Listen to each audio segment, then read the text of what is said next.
What's on my mind this morning? I was thinking about, I just finished breakfast and I didn't have the healthiest of breakfast. I had some Eggo waffles with chocolate chips and a glass of kefir. I was thinking, about the whole worry that we have about eating healthy or non-healthy food from a quantum perspective. And I'm not saying I have this mastered. I don't have it mastered, but it's on my mind to transmute. It's on my mind to transmute the programming. And I was thinking, how we practice the blessing of our food before eating it. And the thought that came to me is something also Jesus said. He said, it's not the things that we partake of or eat from the outside going in that defile us, but it is what is on the inside coming out that actually defiles us. And in that light, I was thinking, if my vibration, and the vibration rises through higher consciousness, like what I am doing right now as I'm processing this mentally, psychologically, and spiritually. I'm trying to assimilate this consciousness.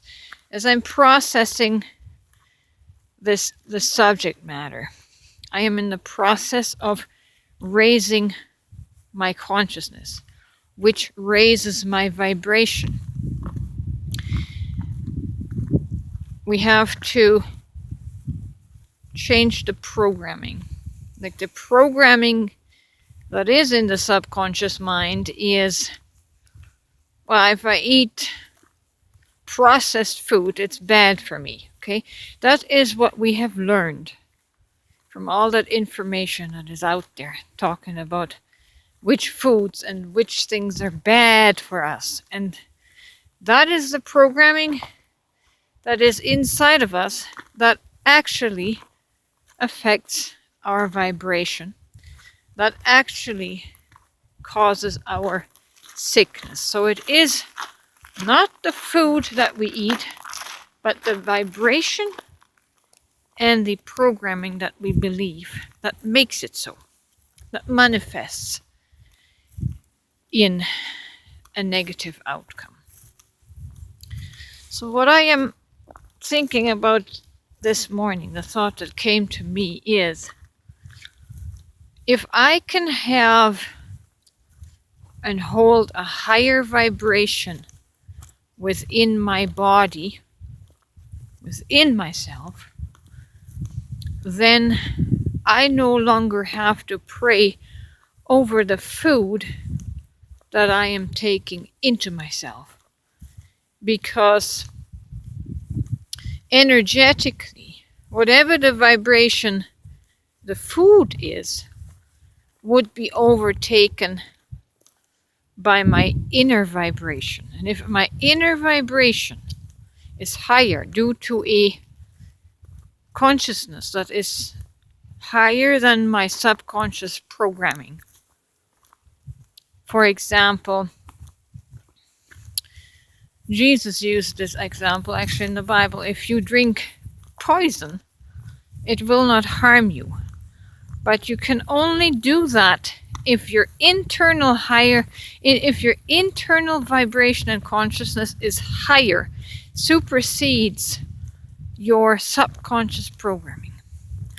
And I'm not there yet, but I'm working toward that by having this monologue with myself, by working through the consciousness and making my subconscious programming conscious.